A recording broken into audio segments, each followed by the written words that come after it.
벌써 2025년도를 맞이하고도 세 번째 안식일을 맞이하게 되었습니다. 세월 참 빠르지요? 네. 그러나 2025년도에는 하나님께서 주시는 풍성한 축복과 은혜를 과거 어떤 때보다 더 충만히 경험하시게 되기를 주님의 이름으로 축원합니다. 여러분, 세상에는 참 많은 교회들이 있어요. 우리 재림교회도 교회가 참 많지요? 그런데 각 교회마다 맡겨진 사명이 다 다르다는 것입니다.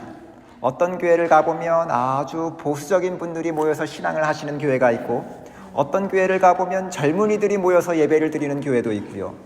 어떤 교회를 가보면 장애인들이 모여서 하나님께 예배를 드리는 교회가 있습니다. 이렇게 다양한 교회가 존재합니다. 그렇다고 해서 어떤 교회가 더 좋다, 어떤 교회가 더 나쁘다 이렇게 할 수는 없어요. 왜냐하면 하나님께서는요, 각 교회마다 맡기신 사명들이 있습니다. 하나님은 어떤 방법을 동원해서라도 우리 모든 영혼들을 구원하시기를 원하신다는 사실입니다. 아멘입니까? 그래서 저는 우리 수완이 교회를 가만히 생각해 보았습니다. 하나님은 이 수완이 교회가 어떤 교회가 되기를 원하실까? 여러분, 우리 성도님들은 수완이 교회가 어떤 교회가 되기를 원하십니까? 저는요, 우리 수완이 교회가 도피성과 같은 교회가 되었으면 참 좋겠습니다. 여러분, 그 주보를 받아보셨죠? 예. 이 교회가 있고 이 주변에 뭐가 있는 것 같아요? 이 그림에는 이게 흑백이라 잘 나오지 않지만 그 주변에 하얀 게 다 파도입니다. 파도. 파도. 폭풍이 몰아치는 그 한가운데 있는 교회. 그래서 저는 우리 수완이 교회가요, 이런 도피성과 같은 교회가 되었으면 참 좋겠습니다. 세상 험한 세파에서 실패해서 정말 갈 곳 없는 영혼들이 이곳에 와서 위로도 받고 회복도 되어서 주님을 섬기고 다른 사람들을 도와줄 수 있도록 세움을 받는 그러한 장소가 되기를 주님의 이름으로 축원합니다. 그런데요, 이런 분들 중에는요, 깨어진 분들이 참 많더라 하는 것입니다. 그래서 앞으로 몇 주 동안은 이 깨어짐에 대해서 좀 다 같이 묵상하려고 합니다. 다 같이 묵상하면서 내가 왜 깨어졌는지, 어떻게 회복될 수 있는지, 깨어진 사람들을 어떻게 도와줄 수 있는지 여러 번에 걸쳐서 말씀으로 다 함께 은혜를 받고자 합니다. 오늘은요, 깨어지는 인생에 대해서 좀 다 같이 생각해 보고자 합니다. 여러분, 하나님께서요, 세상을 어떻게 창조하셨을까요? 불완전하게 창조하셨을까요? 완전하게 창조하셨을까요? 완전하게 창조하셨습니다. 그리고요, 사람도요, 완전하게 창조하셨습니다. 그런데 무엇이 들어오면서 완전히 모든 것이 엉클어져 버렸습니까?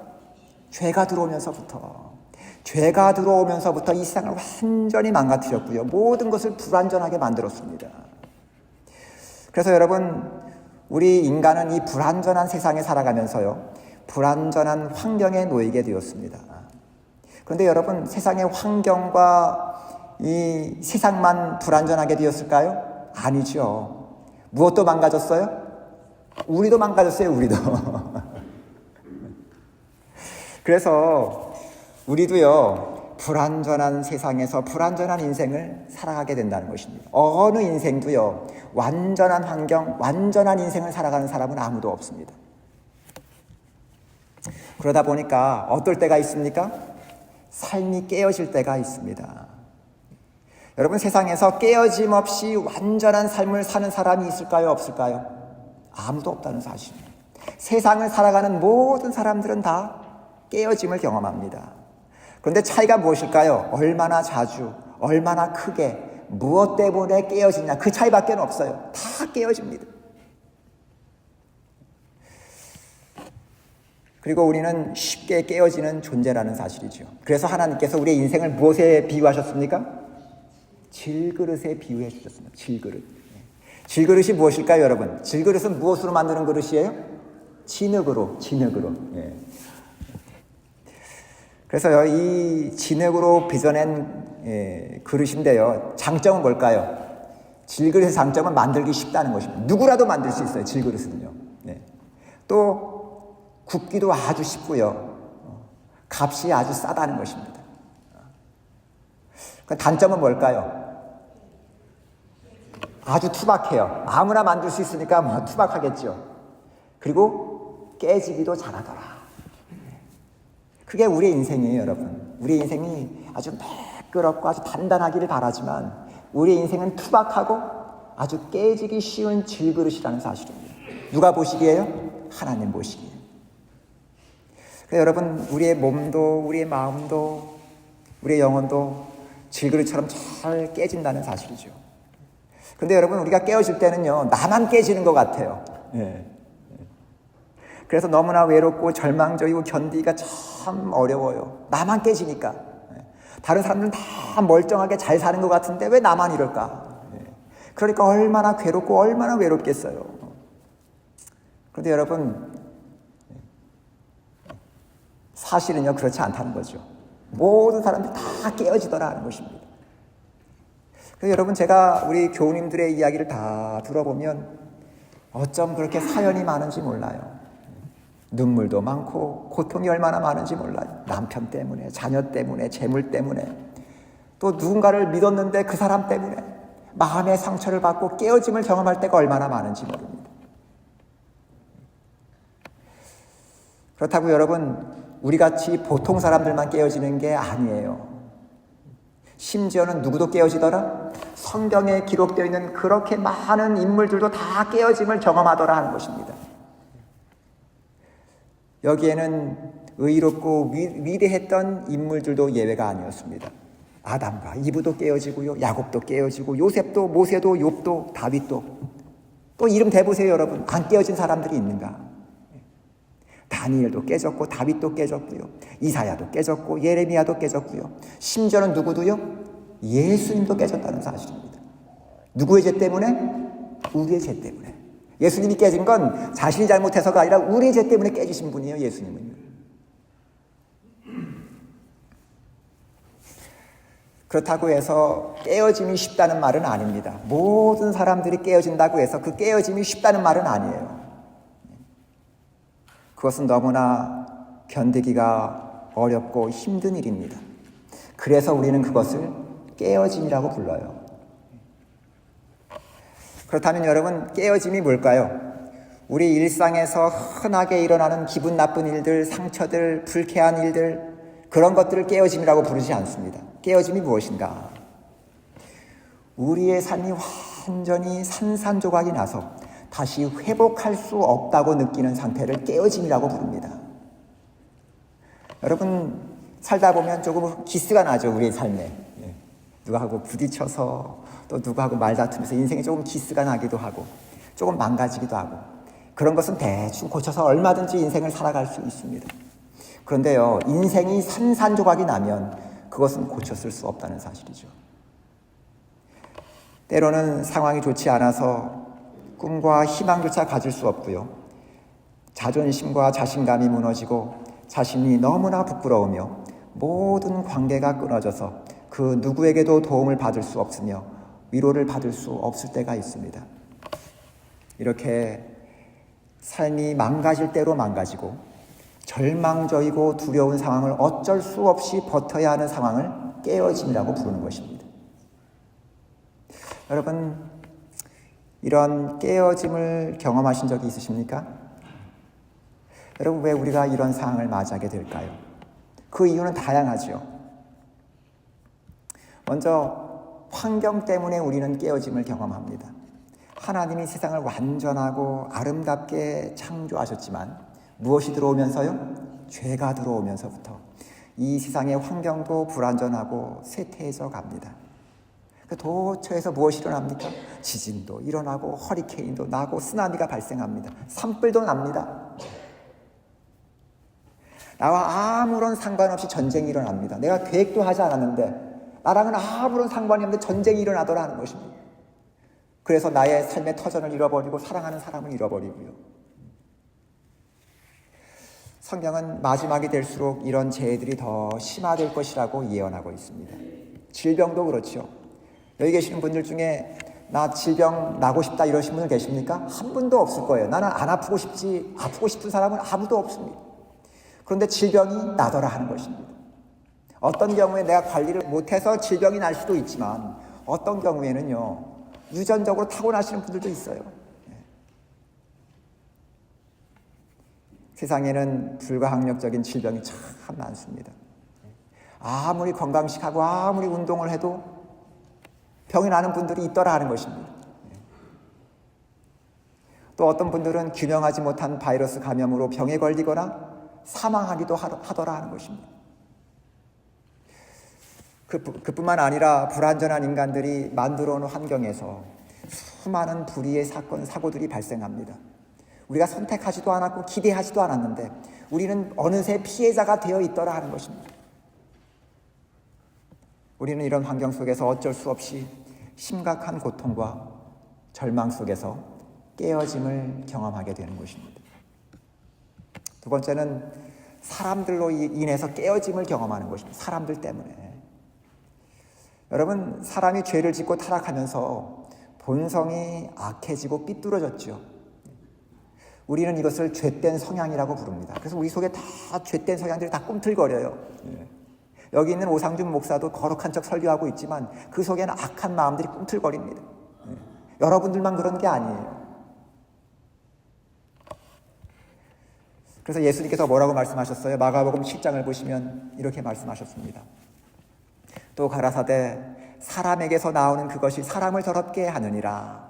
속에서 곧 사람의 마음에서 나오는 것은 악한 생각, 곧 음란과 도적질과 살인과 간음과 탐욕과 악독과 속임과 음탕과 흘기는 눈과 회방과 교만과 광패니 이 모든 것이 다 속에서 나와서 사람을 더럽게 하느니라.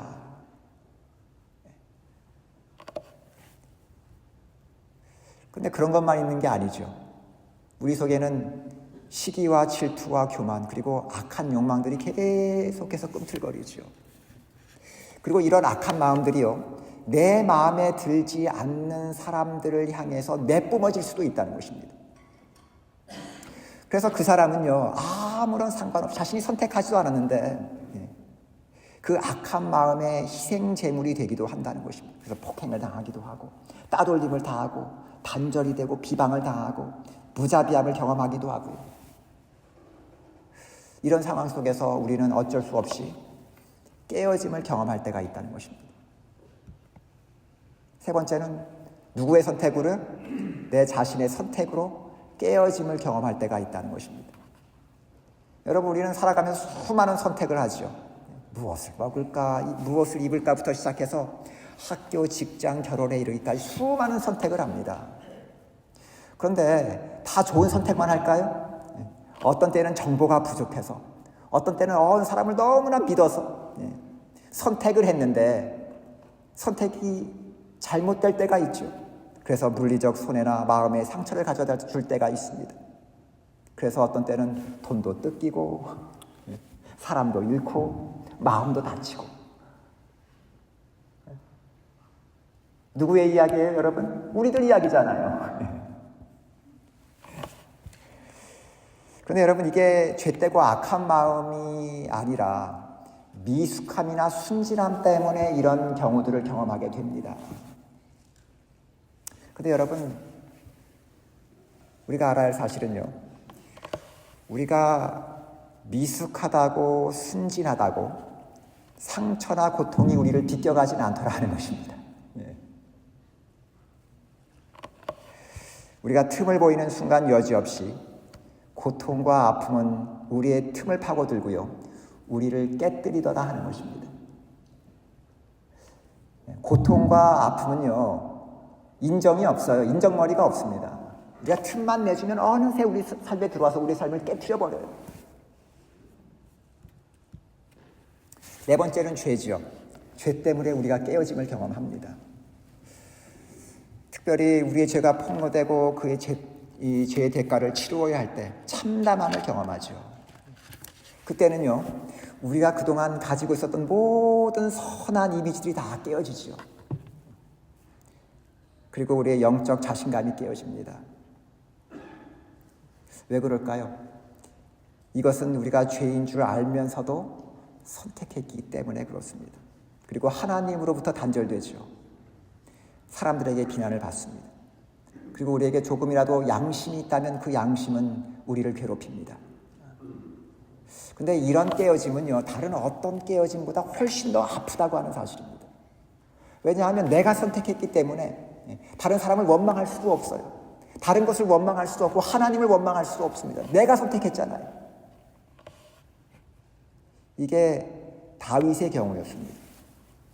다윗은요, 인생을 살아가면서 깨어짐을 여러 번 경험했습니다. 그는 사울에게서 시기와 질투를 당하면서 생명의 위협을 느끼고 도망해야 했습니다. 그때 인생의 깨어짐을 경험하죠. 그는 절망 속에서 혼란을 경험합니다. 왜냐하면 다윗은 사윗을 너무나 사랑했거든요. 존경했거든요. 또 사울에게서 사랑을 받고 싶어 했습니다. 사울에게 잘못한 게 아무것도 없어요, 다윗은요. 그럼에도 불구하고 사울은 다윗을 시기 질투합니다. 그리고 그를 죽이려고 합니다. 그래서 그는 늘 도망 다니면서 죽음의 두려움과 배신과 버려짐을 경험하죠.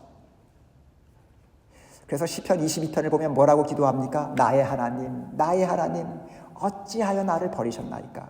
나를 돌아보지 아니하시며 왜 내 시름소리를 듣지 아니하십니까? 그럼에도 불구하고 거기에는 영적인 담대함이 있었습니다. 다윗은 하나님께 담대하게 도움을 요청할 수 있었습니다. 그런데 다윗이 죄를 지었을 때는 달랐다는 거죠. 그의 모든 죄가 폭로되었습니다. 지금까지 그가 쓰고 있었던 의로움과 거룩함이라는 가면이 벗겨지고요. 그 내면에 꽁꽁 숨겨놓았던 더러움과 죄됨이 철저하게 드러납니다. 그러니까 사람들이 뭐라 그럴까요? 아이고, 지 혼자 거룩한 척 다 하더니 쯔쯔쯔. 그럴 거 아니에요. 그뿐 아니라 의로우신 하나님께 버림을 받아도 마땅하다는 그 양심의 가책이 그를 계속 짓눌렀다는 사실이죠. 전에는 절망 중이라도 하나님 왜 나를 버리십니까? 왜 나의 신음소리에 응답하지 않으시냐고 호기롭게 부르짖을 수 있었지만 이 상황에서는 다윗의 입에서 그런 기도가 나올 수가 없죠. 무서운 죄를 지었던 다윗은 두려움과 양심의 가책과 수치심 속에서 부들부들 떨고 있었습니다.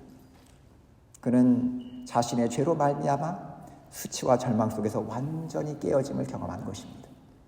우리도 이런 깨어짐을 경험할 때가 있죠. 다섯 번째는 사단의 공격으로 깨어질 때가 있습니다. 아무리 의로운 삶을 살아도요, 안 깨어지는 게 아닙니다. 의로운 삶을 살아도 깨어진 사람이 있습니다. 그게 누구예요? 그게 욥이잖아요, 욥. 욥이 왜 깨어짐을 경험합니까? 의롭게 살았기 때문에 깨어져요. 사단의 공격의 대상이 되기도 합니다. 여러분, 그는 의로운 삶을 살았기 때문에 사단의 공격의 대상이 되었고 자식을 잃었고 재산을 잃었고 건강을 잃었고요. 자신이 사랑하던 아내에게서 버림을 받았습니다. 그는 동방에 제일 가는 부자였고 의로운 사람이었기 때문에 수많은 사람들에게 존경을 받는 사람이었습니다. 그래서 그가 지나갈 때마다 사람들이 다 허리를 숙이고 나이가 많은 사람도 허리를 숙이더라 하는 것입니다. 욥기를 보시면요. 그런데 모든 것을 잃어버리고 깨어지니까 사람들이 그를 어떻게 하더라? 업신여기더라. 그게 세상 인심이에요. 내가 좀 있으면 다 굽신거리지만 내가 완전히 깨어져서 아무것도 아니 되면 나를 업신여깁니다. 그의 친구들도 뭐라고 이야기합니까? 네가 무슨 죄를 지었으니까 그렇지. 네가 죄를 안 지었으면 이런 일이 일어날 수 없다라고 이야기합니다. 그는 혼란과 절망 속에서 극심한 고통을 경험합니다. 깨어짐을 경험하는 것입니다. 그런데 여러분, 우리가 깨어지는 이유들이 이것들밖에 없을까요? 아니죠. 수만 가지의 이유들이 있죠. 우리가 설명할 수 없는 수많은 깨어짐을 경험합니다. 내가 당하고 있는 깨어짐은요, 적어도 나에게는 견디기가 너무나 어려운 깨어짐이라는 것입니다. 너무나 무섭고 고통스럽고 수치스럽고 외롭다는 것입니다. 그런데 하나님은 우리에게 복음을 주시지요. 그 복음이 무엇입니까? 우리는 여기서 벗어날 수 있을 뿐만 아니라 더 축복된 인생을 살아갈 수 있다는 것입니다. 그게 복음이에요. 근데 여러분, 우리가 이런 복된 삶을 살아가려면 몇 가지 확실해야 할 것들이 있어요. 우리가 무엇을 확실해야 할까요? 첫 번째는요, 하나님께서는 우리에게 깨어짐을 허락하신다는 것입니다. 하나님은 살아계시지요. 또 그 하나님은 모든 삶을 주관하시지요. 그것이 확실하다면 이 세상에는요, 하나님께서 의도하시지 않는 일은 하나도 일어날 수 없다는 것입니다. 여러분 믿으십니까? 하나님이 전능하신 하나님이시고요, 온 세상 온 우주를 창조하신 하나님이시라면 이 모든 우주는 하나님의 계획과 의도에 따라서만 움직입니다. 그러므로 여러분, 우리의 삶에 일어나는 모든 깨어짐까지도요, 그것은 하나님이 허락하셨다는 것입니다. 성경을 보면요, 세상에 일어나는 모든 일들이 하나님께서 하신 것처럼 표현되어 있어요. 예를 들어서 출애굽기를 보시면 하나님께서 바로의 마음을 어떻게 하셨더라? 강팍해 하셨더라. 그래서 저는 옛날에 어릴 때 성경을 읽어보면 왜 하나님께서 바로의 마음을 강팍하게 하셨을까? 그리고 왜 멸망시키셨을까? 하나님이 그런 하나님이신가? 이런 생각이 들잖아요. 또 사무엘상을 보면요, 사울에게서 여호와의 영이 떠나가고 여호와께서 부르시는 또는 여호와께서 보내신 악령이 그를 번뇌케 했더라. 하나님이 정말 악신도 우리에게 보내셔서 우리를 괴롭히시나? 그 하나님이 사랑의 하나님이 맞나? 이런 생각이 들잖아요. 그렇죠? 그런데 그런 의미가 아니죠. 성경의 기자들은요, 성경을 기록한 기자들은 세상에서 벌어지는 모든 일들은 하나님께서 허락하신 일들이라고 이해했습니다. 그러니까 세상에 일어난 일들은 곧 하나님이 하신 일이다, 이렇게 이해한 것입니다. 그래서 물론 바로가 스스로 마음을 강팍해 한 것이에요. 그러나 하나님께서 허락하신 것입니다. 그런데 출애굽기를 썼던 모세는 그것은 하나님께서 하신 일이다, 이렇게 이해를 한 것입니다. 마태복음 10장을 보시면 이 참새 두 마리에 대한 이야기가 나오죠. 참새 두 마리가 한 아사리온에 팔리는 것이 아니냐. 그러나 너희 아버지께서 허락지 아니하시면 그 하나라도 땅에 떨어지지 아니하리라. 참새가 얼마예요? 두 마리가 한 아사리온이에요.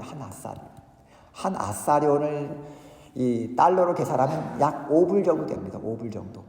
5불 정도밖에 안 돼요. 그런데 하나님께서 허락지 아니하시면 그 참새 한 마리도요, 땅에 떨어지지 않는다는 것입니다. 모든 것은 하나님의 섭리에 의해서 이 세상은 돌아간다는 것입니다. 그 하나님께서 우리의 삶에 왜 역사하지 않으시겠습니까? 그 참새 같은 미물에게도 역사하시는데 하나님의 형상을 따라서 창조하신 저와 여러분의 삶에는 왜 역사하지 않으시겠어요? 그러나 때로는 하나님께서 우리의 삶에 시험과 깨어짐을 허락하시더라 하는 것입니다. 두 번째 우리가 깨달아야 할 사실은요, 그 하나님은 나를 사랑하신다는 겁니다. 하나님은 나를 사랑하신다. 온 우주를 창조하시고 세상을 창조하시고 저와 여러분을 창조하시는 하나님은 우리를 너무나 사랑하신다. 이것을 확신하셔야 돼요. 내가 연약할 때도, 부족할 때도, 어리석을 때도, 내가 불순종할 때도, 심지어는 내가 죄된 상태에 있을 때라도 하나님은 나를 사랑하신다.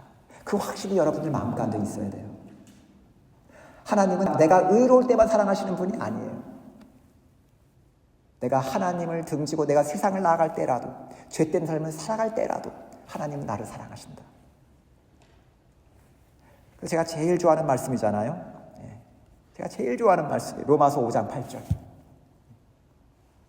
뭐라고 되어 있습니까? 같이 읽어볼까요? 시작. 우리가 아직 죄인 되었을 때에 그리스도께서 우리를 위하여 죽으심으로 하나님께서 우리에게 대한 자기의 사랑을 확증하셨느니라. 하나님은 아직 우리가 죄인 되었을 때, 내가 의로울 때가 아니에요. 하나님 내가 잘못했으니까 나를 좀 구해주세요. 이럴 때가 아닙니다. 내가 하나님한테 아무런 관심 없이 죄된 인생을 살 때에도 예수님께서 이미 우리를 위해서 십자가에 달려 돌아가셨다는 것입니다. 왜요? 우리를 사랑하시기 때문에. 너무나 우리를 구원하시고 싶으셔서. 이것은요, 내가 깨어져서 절망적인 상황에 있을 때라도 하나님은 우리를 사랑하신다는 사실입니다. 저는 우리 수완이교회 성도님들은 다 잊어버리셔도 좋은데요, 이것만은 기억했으면 좋겠어요. 하나님은 내가 어떤 상황에 있을 때라도 나를 사랑하신다. 나를 구원해 주시기를 원하신다. 여기에 대한 확신이 없으면 여러분이 가지고 있는 믿음은 다 가짜예요. 언제 어느 순간 무너질 수 있습니다. 왜냐하면요, 사단은요 항상 우리에게 불신을 심어주거든요. 하나님에 대한 불신. 우리가 죄를 지었을 때 사단이 얼마나 좋아하는지 몰라요. 거봐, 네 죄 지었는데 하나님 너를 사랑하시겠느냐. 여러분, 하나님께서 어떤 상황이라도 어떤 순간에도 우리를 사랑하신다는 믿음을 단단히 붙드시게 되길 바랍니다. 세 번째는요, 하나님은 깨어짐을 통해서 우리를 새롭게 빚어주신다는 사실입니다. 여러분, 하나님께서 우리를 새롭게 하시는 능력은 언제 가장 강력하게 나타나신 줄 아세요? 우리가 깨어졌을 때입니다. 깨어졌을 때예요. 왜 그럴까요? 왜 우리가 깨어지지 않을 때는 하나님께서 역사하시지 않으실까요? 하나님께서 역사하시고 싶으시죠. 근데 여러분, 하나님께서 우리의 삶에 역사하시려면요, 선행되어야 할 게 한 가지 있습니다. 그게 뭘까요? 우리의 모든 삶을 하나님의 손에 내어드려야 돼요. 그래야 우리를 빚어주세요. 네. 내 마음대로 막 하면서 하나님 잠깐만 기다리세요. 그럴 때는 하나님 가만히 계세요. 왜냐하면 하나님께서는 우리의 자유의지를 존중하시기 때문에 그렇습니다. 사랑의 하나님이시니까. 그러니까 우리의 모든 삶을 하나님의 손에 맡기기 전에는요, 하나님께서는 우리를 새롭게 빚어주실 수 없습니다. 마치 진흙이요, 옹기장이의 손에 완전히 맡겨졌을 때만 질그릇을 만들 수 있는 것처럼 우리가 우리의 모든 삶, 나의 모든 계획과 의지까지도 하나님의 손에 놓아드렸을 때에만 우리를 새롭게 재창조하실 수 있다는 사실입니다. 그런데 흔히 사람들은요, 살만할 때는요, 하나님께 자신을 완전히 맡기지 않습니다. 자기가 어떻게 해보려고 그래요. 살만할 때는 내가 돈 좀 있고 내가 좀 건강하고 힘이 있을 때는 좀 내 마음대로 해보고 싶어요. 그렇죠? 간섭받는 거 아주 싫어하죠. 그래서 여러분, 우리가 우리 자신을 하나님께 맡기지 않죠. 언제까지요? 깨어질 때까지. 깨어질 때까지. 그래서 삶이 완전히 산상조각이 나서 내가 어찌할 도리가 없을 때까지 기다리세요, 하나님께서. 그때는요, 내 마음대로 막 뭐를 할 때는 기도해도 기도가 잘 응답이 안 돼요. 아무 역사가 나타나지 않습니다. 그런데 인생이 완전히 깨어져서 아무것도 할 수 없을 때가 돼서야 하나님을 찾고 절대적으로 의지합니다. 그러면 하나님께서 역사하시고요, 위대한 역사가 일어납니다. 제가 병원에서 원목을 할 때요, 하나님의 역사하심을 종종 경험했거든요. 참 신기합니다. 교회에서 일할 때는 그렇게 일어나지 않던 역사가 병원에서 일어나더라는 것입니다. 왜 그럴까요? 하나님은 교회에서 역사하지 아니하시고 병원에서만 역사하실까요? 아니죠. 근데 왜 병원에서만 그런 역사가 일어나죠? 여러분, 병원에는 어떤 사람들이 옵니까? 물론 살만한 사람도 오지만 질병으로 살소망을 잃어버리고 완전히 깨어져서 하나님밖에 의지할 수밖에 없는 사람들이 들어오죠. 그럼 이 사람들이 펑펑 울어요. 교육을 많이 받은 사람도, 돈이 많은 사람도 그렇게 펑펑 울 수가 없어요. 건강할 땐 그렇게 콧대가 세고 잘난 척하던 사람들도 죽음의 문턱에서는 완전히 깨어지더라 하는 것입니다. 자존심도 없어요. 하나님 앞에서 완전히 엎드려져서 하나님만 붙잡고 하나님만 의지합니다. 그랬더니 놀라운 역사가 일어나더라 하는 것입니다. 그래서 어떤 사람은 하나님을 만나기도 하고, 어떤 사람들은 병이 낫기도 하고요. 어떤 사람은 주님을 찬양하며 기쁨과 감사 속에서 생을 마감하기도 하는 것입니다. 놀라운 역사가 일어나더라 하는 것입니다. 여러분, 로마서 8장 28절을 보시면 이런 말씀이 있어요. 우리가 알거니와 하나님을 사랑하는 자 곧 그의 뜻대로 부르심을 입은 자들에게는 모든 것이 합력하여 선을 이루느니라. 하나님을 사랑하는 자에게는 모든 것이 합력하여 무엇을 이룬다고요? 선을 이루더라. 그 선이 무엇일까요? 하나님의 뜻이죠. 그리고 우리에게 가장 축복된 삶입니다. 그런데 그 선하시고 축복된 삶을 어떻게 이루어 주십니까? 모든 것이 합력하여. 여러분, 이 모든 것에는 무엇이 들어있을까요? 우리의 능력, 우리의 선한 행위, 우리의 헌신도 있겠지만 무엇도 포함되어 있을까요? 우리의 연약함, 우리의 어리석음, 우리의 실패, 우리의 넘어짐, 심지어는 무엇까지도요? 우리의 죄됨과 깨어짐까지도 다 포함되어 있습니다. 모든 것이 합력하여 하나님은 선을 이루신 하나님이시더라 하는 것입니다. 그래서 우리의 죄됨과 우리의 깨어짐까지도 우리의 축복된 삶을 위해서 사용하시더라 하는 것입니다. 그렇다면 우리가 해야 될 일이 무엇일까요? 어떻게 해야 돼요? 그러면요, 여러분, 우리의 모든 의지, 우리의 결정, 우리의 염려와 걱정, 약점과 허물까지 모든 것을 누구의 손에 맡겨드려야 한다고요? 하나님의 손에 맡겨야 한다는 것입니다. 그러면요, 하나님 모든 것을 다 받으세요. 우리의 헌신, 우리의 선함, 우리의 악함, 우리의 깨어짐, 우리의 죄됨 모든 것을 다 받으세요. 그리고 그것으로 무엇을 빚어주실까요? 새로운 삶을 빚어주시더라 하는 것입니다. 제가 한 가지 이야기만 들려드리고 제 설교를 정리하겠습니다. 여러분, 요즘은 물건도 많고 풍족하니까 사람들이 요즘은 망가진 걸 잘 써요, 안 써요? 안 써요. 다 갖다 버립니다. 그냥 그 억지로 망가진 걸 꼬매고 이렇게 쓰는 것보다 그냥 새 거 사는 게 훨씬 더 싸요. 그렇죠? 그래서 새로 사는 것이 훨씬 더 경제적이고 보편화되어 있습니다. 특별히 여러분, 이가 빠지거나 깨어진 것을 써요, 안 써요? 안 써요. 그냥 버려버립니다. 깨진 건 쓸 수가 없어요. 그런데 여러분, 일본의 전통 도자공 기법 중에 긴치기라는 것이 있어요. 긴치기. 이 긴치기라는 게 뭔가 하면 깨어져서 산산조각이 나거나 이가 빠진 도자기라도요, 버리지 않는 것입니다. 그것을 다 모아다가, 조각을 다 모아다가요, 그것을 다 조각조각 맞추고요, 거기에다가 금가루를 뿌려서 다 붙인다는 것입니다. 그래서 이렇게 깨진 그릇을 금가루를 붙여가지고 이런 그릇을 만들어놔요. 이걸 긴치기라고 불러요. 일본에서는요. 깨어진 부분을 감추거나 숨기는 것이 아니라 오히려 금가루를 발라서 깨어지기 전보다 훨씬 더 가치 있는 그릇으로 탈바꿈시키는 것입니다.